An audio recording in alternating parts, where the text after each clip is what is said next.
A continuación presentaremos la clase magistral del Dr. Carlos Sandoval Ambiado en el contexto del lanzamiento de su libro Movimiento de Izquierda Revolucionaria, Coyunturas y Vivencias, 1973-1980, el cual viene a finalizar una trilogía en torno al MIR que se había iniciado ya con su primer tomo, Habrá tantas historias del MIR como miristas las.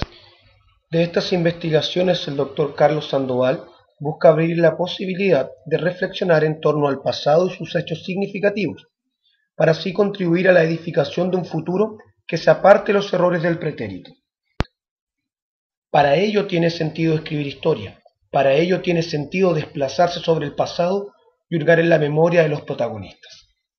Es bajo aquella lógica que el Dr. Carlos Sandoval, durante esta clase magistral, no solo reflexionará en torno a los sucesos, en torno al MIR, sino que también podrá extrapolar aquellas miradas bajo el entendido de la importancia de la historia en torno a los sucesos actuales, los cuales van en directa relación con el movimiento estudiantil y sus demandas, que hoy en día han sido capaces como nadie en los últimos 20 años de poner en tela de juicio el modelo neoliberal, que ha logrado en una serie de dimensiones mercantilizar y precarizar la vida del sujeto común.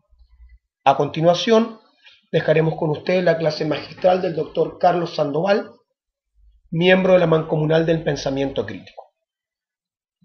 Bueno, buenas noches. Mala pata, yo tengo que hablar del mismo.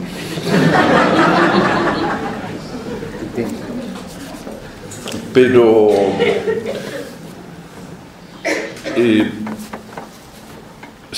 tengo que hablar del MIR porque yo he escrito del MIR, no podría hablar de otra cosa. Sin embargo, no me voy a quedar en eso solo.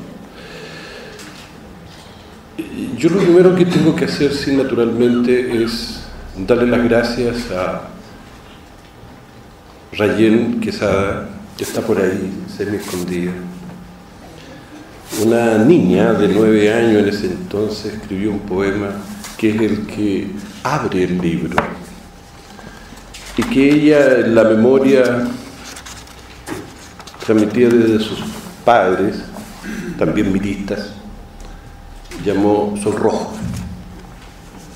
y que cuando lo leí para entonces me dejó sumamente impresionado, porque una niña de 9 años que ya hubiese empezado a escribir sobre el sol rojo era como repetir todo lo que había vivido en el MIR. Entonces eso es lo primero. Lo segundo es que quiero darle las gracias a mi amigo Gabriel y Mario. Ellos han sido bastante generosos con sus comentarios, a pesar que no habló del MIR, pero reconoció públicamente que a mí no me gusta su libro con Carlos Altamirano, y eso me hace muy feliz a mí que lo haya dicho. O sea, no es que no me guste el libro, no me gusta lo que dice Altamirano. También quiero agradecer la asistencia de muchos amigos y amigas que vencieron el frío, porque ya no estamos en los 60 ni en los 70 en que podíamos andar en manga corta en pleno invierno. Y eso es bueno. A muchos de ellos los abracé. También quiero saludar a mis antiguos compañeros de Esperanza en el MIR, que también están acá. Y por último, expresarle todo mi cariño a mis alumnas y alumnos actuales, y especialmente a mis exalumnos y exalumnas de aquellas universidades donde me han expulsado por tratar de construir rebeldía. Presentar este libro en este edificio, que otrora fue la Escuela de Economía de la Universidad de Chile y que después se convirtió en un cuartel represivo de la dictadura pinochetista, es para mí un acto de reivindicación para aquellos estudiantes y estudiantas que entregaron sus vidas resistiendo los designios castrenses. Fueron muchos, yo voy a mencionar solo algunos. Y los voy a mencionar con su edad por una razón que más tarde ustedes se van a dar cuenta. Por ejemplo, está Dignaldo Araneda Piscini, de solo 23 años, con Martín Elguieta Pinto, que hacía una semana que había cumplido 21 años cuando fue hecho desaparecer, con Héctor Gallardo Agüero, uno de los viejos, porque ya tenía 24 años cuando fue asesinado, con Gerardo Silva Saldívar, de 23, y por último tenemos a María Isabel Llui Petersen, que con solo 19 años de edad fue enviada a la bruma de los desaparecidos. ¿Por quiénes? Por los militares chilenos. Haber recordado la edad de estos muchachos y muchachas no es solo un deseo, es recordar que han sido siempre los jóvenes quienes han enfrentado los más invaluables sacrificios en procura de una mejor sociedad, de un mejor vivir para nuestro país. Ello ocurre desde los albores de la supuesta independencia de Chile. En el ayer lejano estuvo el poeta Gómez Rojas, que murió en un inmundo cuartel policial. Años más tarde se le unió la frágil, joven y combativa obrera Ramona Parra, que tan solo con 18 años sus ojos fueron cerrados por las balas policiales. Más recientemente, contemporáneo a nosotros, allá en el sur, en Puerto Montt, en nuestras tierras, se inscribieron en esta lista dos humildes pobladores, Luis Alderete Ollarse y José Flores Silva, ambos de solo 19 años de edad cuando fueron acribillados en Pampa Irigoyen y cuyo asesinato fue perpetuado en la canción Puerto Montt de otro de los asesinados, Víctor Jara. ¿Qué tuvieron de común todos estos chilenos y chilenas?, me pregunté. Más allá de su amor por los pobres, de sus sueños por una sociedad más justa y acogedora, lo que tuvieron como impronta fue su rebeldía contra la injusticia y el oprobio. A la rebeldía juvenil la considero como un verdadero cautil de las purulencias sociales, y escribir o haber tratado de estudiar la historia del MIR, hecha ya en 3 volúmenes, que me ha tomado varios años, desde fines de la década de los 80, quizás más de lo que hubiese yo programado, ha significado conocer solo parte de aquella fuerza transformadora e irreverente como es la rebeldía juvenil. A pesar de lo afanosa que fue esta tarea, y a veces tremendamente incomprendida, significó un camino enteramente fértil y reparador.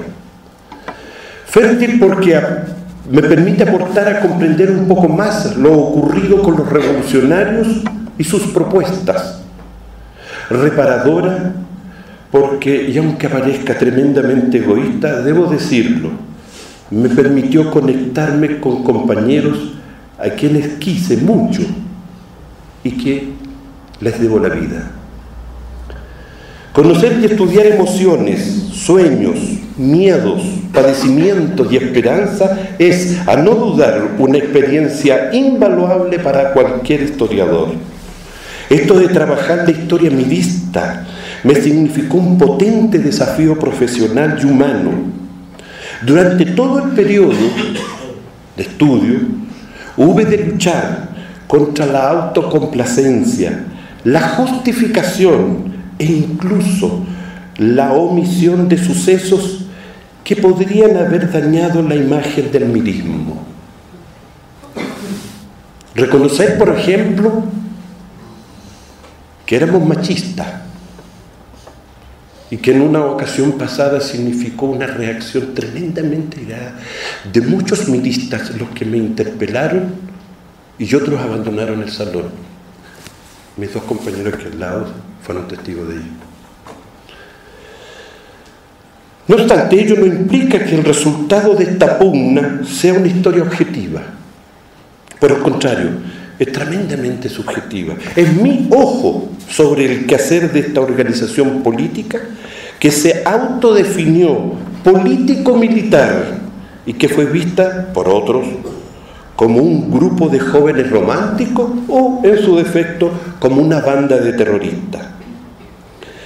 El que tenga este carácter me ha acarreado no pocas críticas. Casi con desdén se me ha dicho que está muy lejos de ser la historia del MIR. No podía ser de otra manera. Este tipo de crítica se afirma en una concepción de historias únicas y oficiales, de historias escritas con visión de cíclope. Precisamente, creo que esta forma de ver la historia es la responsable de los derrumbes sociales y de derrotas de proyectos transformadores. A evitar estos periodos cíclicos deseamos sumarnos, y por ello que, a pesar de la obvia tentación de presentar el libro como el mejor de todos los hijos, prefiero, si vuestra paciencia lo permite, hablar del presente en tanto resultado del pretérito crisol de la historia.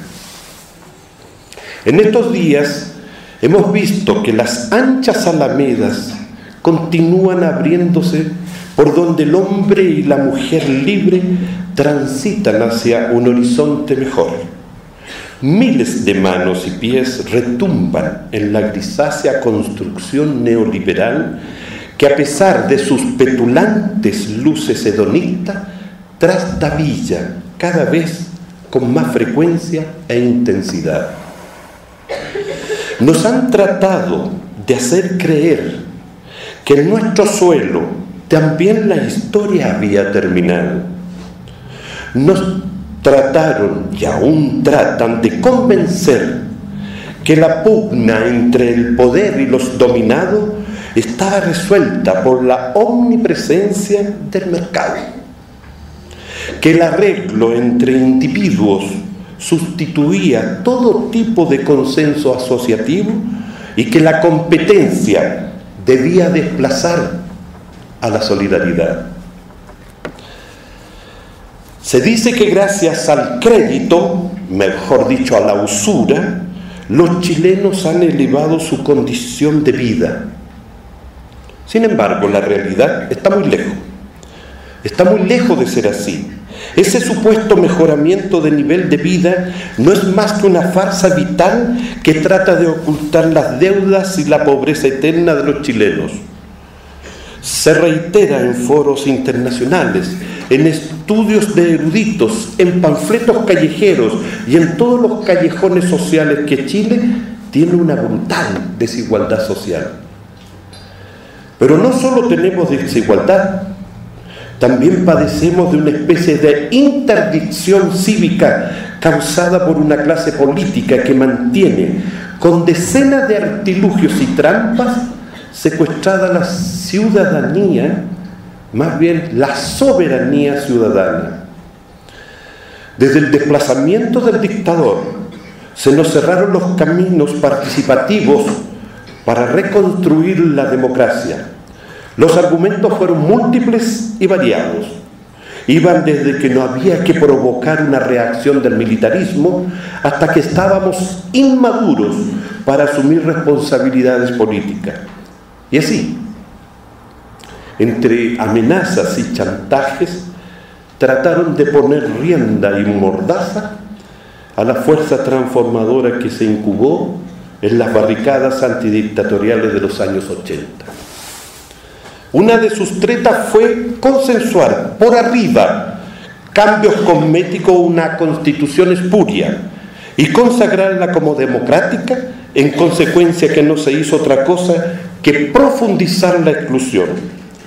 También se nos dijo que no era bueno pedir mucho, que no era bueno exigir más, que era bueno sacrificarse para mantener la estabilidad económica y preservar la gobernabilidad. Todo ello mientras se cerraba el último pique de carbón y se privatizaba el agua a pesar del rechazo ciudadano. Los niños, los jóvenes, los rebeldes de siempre, ante eso se manifestaron primero con sus mochilas y luego con sus uniformes. Fue el mochilazo y luego la revolución pingüina. ¿Qué pedían? Al principio no mucho, casi nada, solo que les permitieran, como niños, viajar a sus colegios gratis y sin engaños, sin el raspe-pase. Pero luego de unos años, pocos años, y haciendo uso de la memoria, exigieron algo grande, ni más ni menos que terminar con la ley de educación y que ningún político había intentado modificar.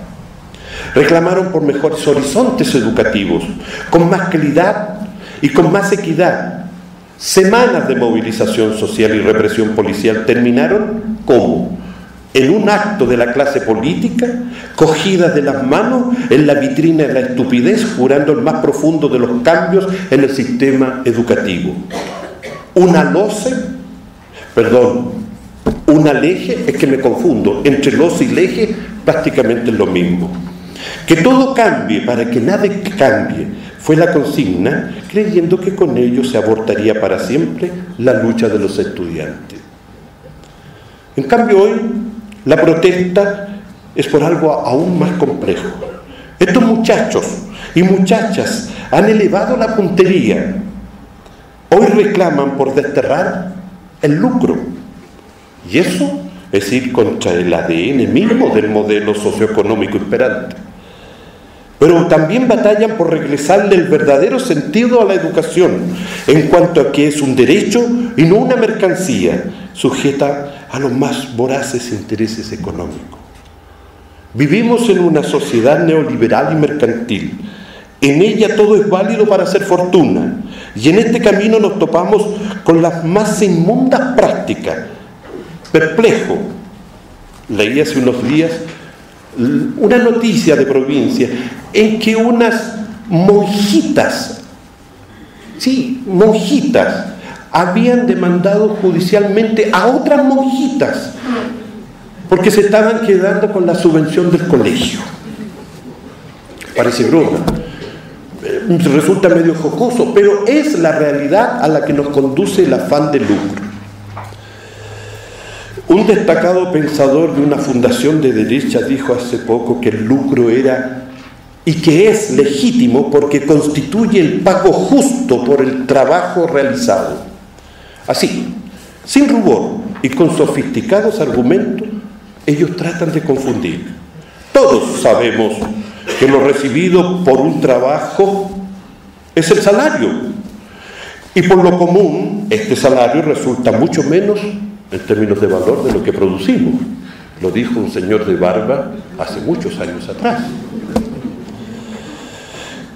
En cambio, el lucro encierra la idea de ganancia, de enriquecimiento, de acumulación de riqueza.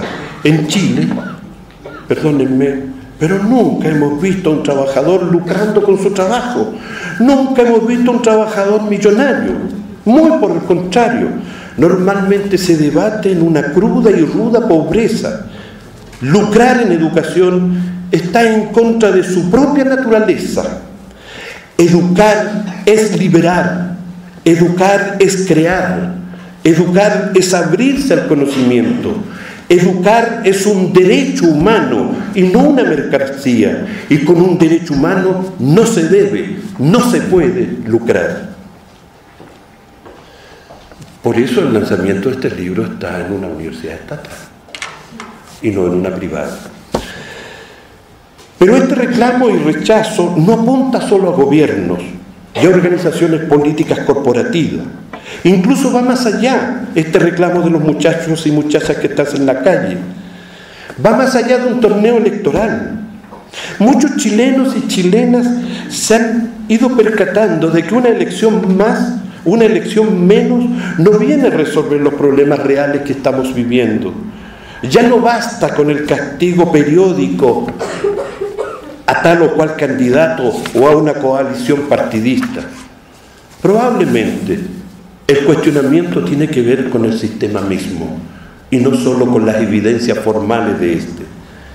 Por eso surgen senderos de organización autónoma en la perspectiva de construir poder desde la base misma. Cuando escuchamos a la gente gritar, el pueblo unido avanza sin partido, debemos entender este clamor como una señal de que las formas representativas se están agotando y que la sociedad pobre y sometida está construyendo una nueva poliarquía. Está edificando una nueva democracia en la que seguramente los conceptos de delegación y representación serán reemplazados por otras formas de organización social. Seguramente en las que primará la asociatividad y la acción solidaria de las personas.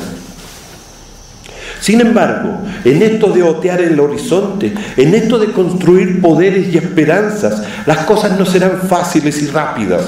Muy por el contrario, en este repliegue de quienes defienden el sistema, caen y caerán en febriles y furibundas reacciones como la del mozalbete aquel que, escudándose en un cargo gubernamental y en su supuesta ilustración, descalificó los esfuerzos y sacrificios de miles de chilenos y chilenas que lucharon por sus riquezas básicas, diciendo que la nacionalización del cobre había sido un error histórico.